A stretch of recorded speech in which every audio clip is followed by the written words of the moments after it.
Next है आपके पास वही आपका क्लास 9-10 वाला law of conservation of energy. क्या होता है बताओ? Law of conservation of energy क्या होता है? Energy neither be created nor be destroyed.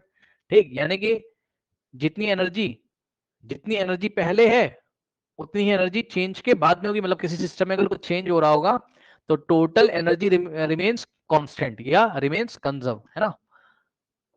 Total energy remains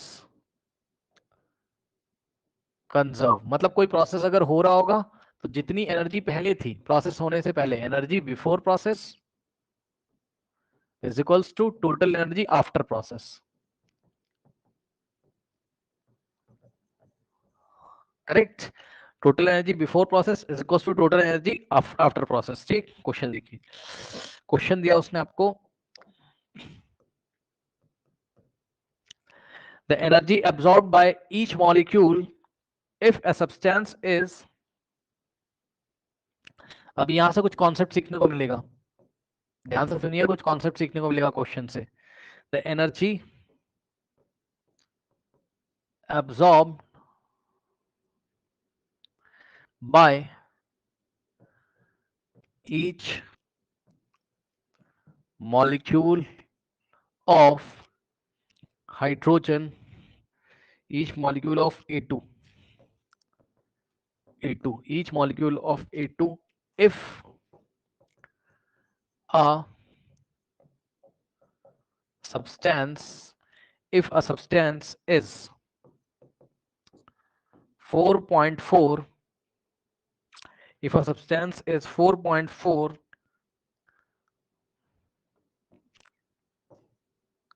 ठीक, कोई सब्सटेंस है उसका मॉलिक्यूल A2 नाम का है, तो कह रहा था energy absorb by each molecule, हर एक मॉलिक्यूल कितनी एनर्जी एब्जॉर्ब करता है वो आपको क्वेश्चन में दिया हुआ है। कितनी एनर्जी एब्जॉर्ब करता है हर एक molecule? 4.4 into 10 raise to the power minus 19 joule. ठीक, एंड बॉन्ड एनर्जी पर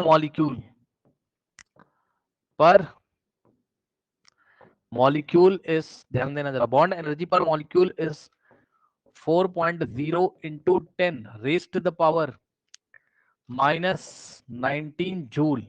okay, the kinetic energy of the molecule per atom, ध्यान से सुनिएगा, the kinetic energy of the molecule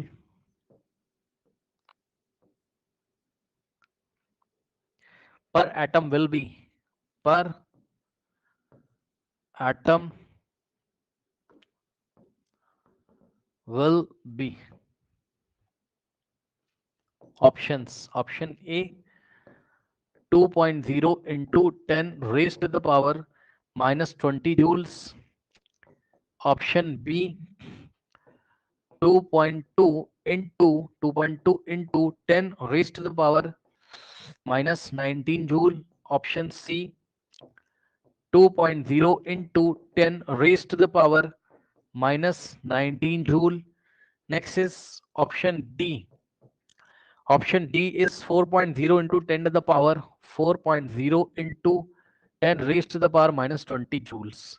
Correct? Okay, now अब देखो चल क्या रहा है। ये कोई सब्सटेंस है और सब्सटेंस का एक मॉलिक्यूल है ए, सिंगल बॉन्ड ए, है ना? मॉलिक्यूल में दो एटम है। ठीक, तो कह रहा है कि the energy absorb by each molecule, एक मॉलिक्यूल कितनी एनर्जी अब्सॉर्ब करता है? 4.4 into 10 to the power minus 19 joule. यानी कि बाहर से एनर्जी कितनी अब्सॉर्ब करता है ये? 4.1 मॉलिक्यूल, ये एक मॉलिक्यूल बनाया है ना, एक मॉलिक्यूल में एक एक मतलब एक एक 2 एटम्स हैं। 4.4 into 10 raise to the power minus 19 joule. ठीक, इतनी इसने एब्जॉर्ब करी। क्या कह रहा है? बॉन्ड पर मॉलिक्यूल, यानी कि एक मॉलिक्यूल की जो बॉन्ड एनर्जी, मतलब the bond energy per molecule is 4.0 into 10 to the power minus 19 joule. यानी कि बात समझिए जरा, इतनी एनर्जी इसने ली और बॉन्ड ब्रेक करने में कितनी यूज हुई? भाई एक मॉलिक्यूल है, एक मॉलिक्यूल में A2 एक मॉलिक्यूल है, जैसे हाइड्रोजन का एक मॉलिक्यूल होता है उसमें 2 एटम्स हैं, ए और ए नाम के। ठीक, तो ये वाला जो बॉन्ड है इसको ब्रेक करने में कितनी एनर्जी लग गई, कहां गया 4.0। ठीक है, बॉन्ड ब्रेक में कितनी एनर्जी लग गई, एब्जॉर्ब करी इतनी, ये एब्जॉर्ब्ड एनर्जी है। ठीक, और बॉन्ड ब्रेक करने में कितनी लग गई 4.0 into 10 raise to the power -19 joule, ये बॉन्ड ब्रेकिंग में लग गई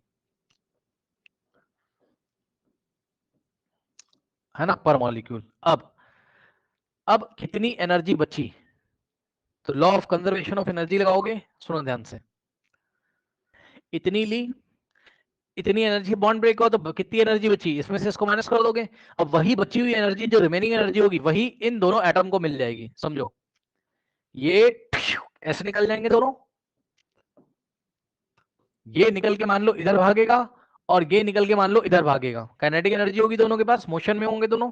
ठीक, तो काइनेटिक एनर्जी कहां से मिलेगी इसको, तो जवाब है जितनी एब्जॉर्ब करी थी उसमें से अगर आप बॉन्ड ब्रेक करने में जितनी एनर्जी लग गई उसको माइनस कर दो तो जो बच जाएगी वही तो काइनेटिक एनर्जी में चेंज होगी। फिर से सुनो, जितनी एनर्जी एब्जॉर्ब करी है इतनी, उसमें से एक मॉलिक्यूल में दो एटम है, याद रखिएगा, एक मॉलिक्यूल में दो एटम है, A2 का वन मॉलिक्यूल है उसमें दो एटम है, इतनी एनर्जी चलेगी बॉन्ड ब्रेक करने में, तो बची कितनी, जितनी बची होगी वही तो ऐसा काइनेटिक एनर्जी यूटिलाइज होगी, वही तो इन दोनों एटम को मिल जाएगी। तो ध्यान से सुनिएगा, पहले तो आप ये निकालो कि कितनी काइनेटिक एनर्जी बची है। ठीक, क्या है 4.4 into 10 raise to the power -19 में से माइनस करोगे आप जितनी चलेगी बॉन्ड ब्रेक करने में, 4.0 into 10 raise to the power -19, power same है डायरेक्ट सब्ट्रैक्ट कर सकते हो। ठीक, पावर सेम है, डायरेक्ट सब्ट्रैक्ट करोगे 4.4 माइनस 4.0 कितना आ जाएगा 0.4 into 10 raise to the power -19। ठीक, ये इतनी एनर्जी है, लेकिन इतनी एनर्जी जो है ये काइनेटिक एनर्जी दोनों को मिलेगी भाई, ध्यान से सुनो, यही हाफ इसके पास चली जाएगी हाफ इसके पास चली जाएगी। सवाल देखिए, उसने बोला है kinetic energy of the molecule per atom, एक एटम के पास कितनी काइनेटिक एनर्जी होगी, इतनी टोटल बची है, ये क्या है टोटल है,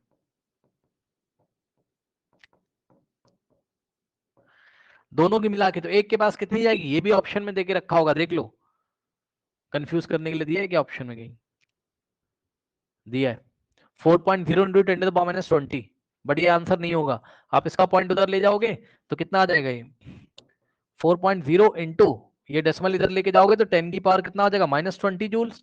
अब आप टिक लगा दोगे, इस पर गलत हो जाएगा। सवाल पढ़ो, एक एटम की पर एटम मांगा है उसने, तो ये तो दोनों एटम की, एक एटम की निकालने के लिए इसको 2 से डिवाइड करोगे। ठीक, काइनेटिक एनर्जी पर एटम कितना हो जाएगा 4.0 into 10 raise to the power -20 divided by 2, तो 4/2 कितना होता है 2 into 10 raise to the power -20।